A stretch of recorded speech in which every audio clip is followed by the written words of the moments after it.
YouTube? Corn Cob Piper coming at you. It is Thursday evening. Hope everybody's having a great week so far. This is number 10 of my Puffin Burley series, my personal quest to become a Burley lover. Thanks for joining me on this journey. Today we are doing a review of Cornell & Diehl Red Label. So let's get to the pouch note on this. Definitely smell a little bit of the smokiness of the Latakia. I definitely pick up also a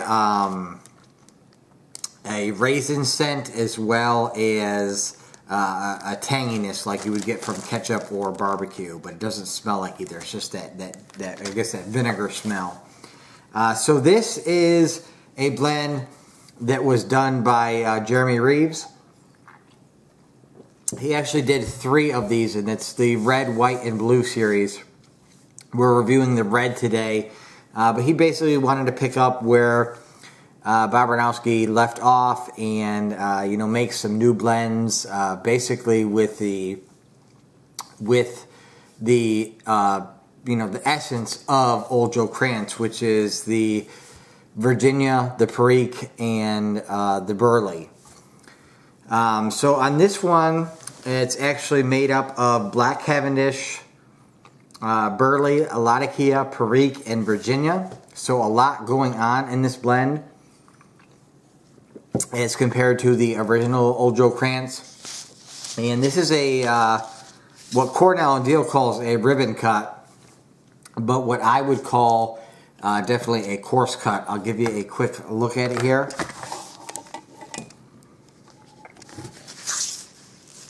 So here we go. This is the so-called ribbon cut, but as you can see, it's definitely mostly a coarse cut.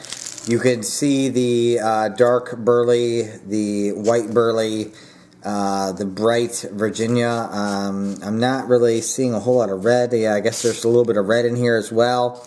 And then quite a bit of Perique as well as Black Cavendish.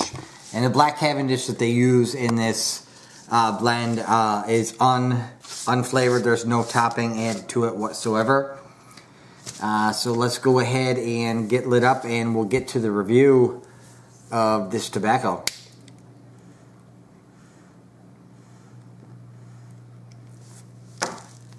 Smoking it in my Missouri Meerschaum Morgan nose warmer. This is the unfinished.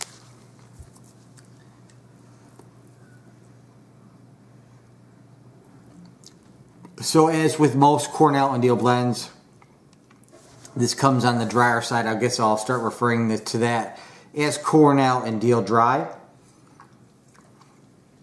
So ready to smoke as soon as you get it.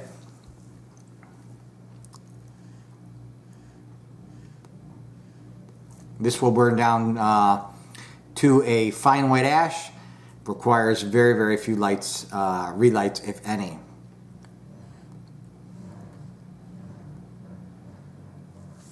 So definitely the star of the show here is the Burleys, the white and the dark Burleys. They give off a earthy, toasted nut,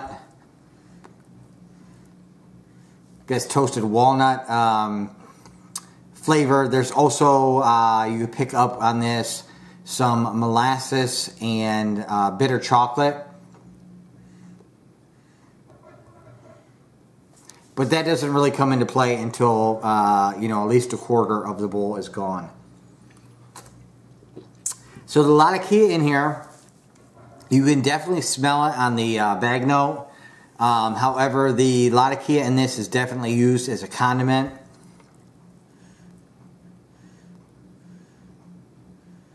It will always stay in the background, but you always know that it's there.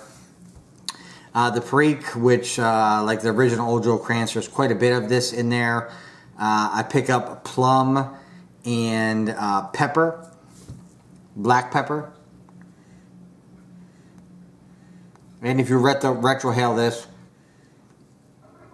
it is definitely going to tickle the heck out of your nose.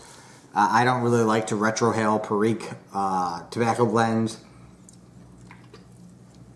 just because it can be a little harsh on the nostrils there. This blend does burn fairly slowly. Out of all the Cornell and Deal tobaccos that I've tried so far, Burley blend tobaccos, this one by far seems to burn the slowest.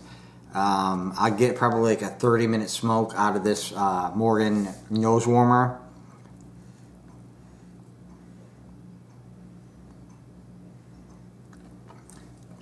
From everything that I've read, the addition of the Virginia, the Burley, and the Perique is the same in the original Old Joe Krantz, but they have added small quantities of the Black Cavendish, as well as some Latakia.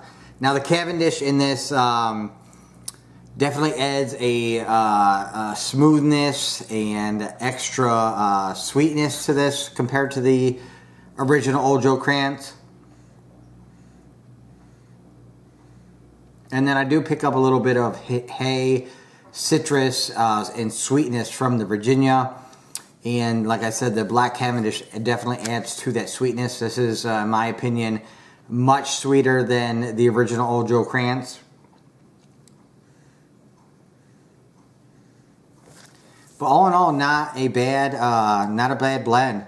I like the addition of the Black Cavendish as well as the Latakia to this. If I had to pick between this and the original Old Joe Krantz, I think I would stick with the original. However, this one is quite, nice as well. I definitely would prefer to smoke this blend in a cob as opposed to a briar. This is my 4th bowl of this.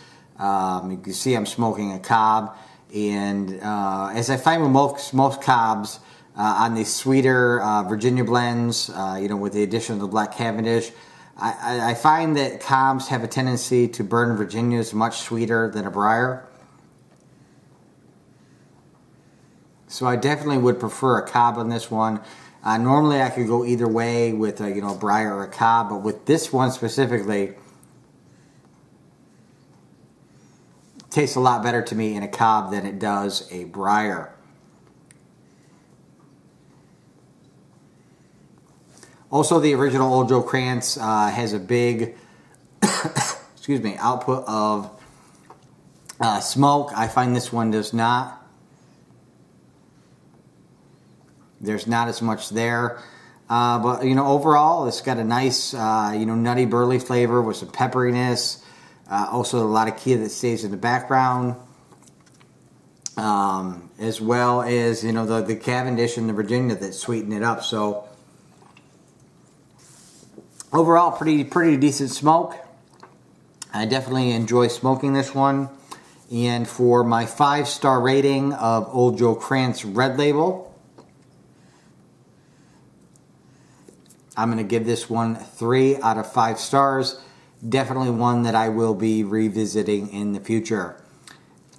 I definitely appreciate everybody that's coming along with me on this Burley, Puffin Burley journey. It's definitely been a quite nice experience. I am definitely enjoying it. And as always, YouTube, keep on piping.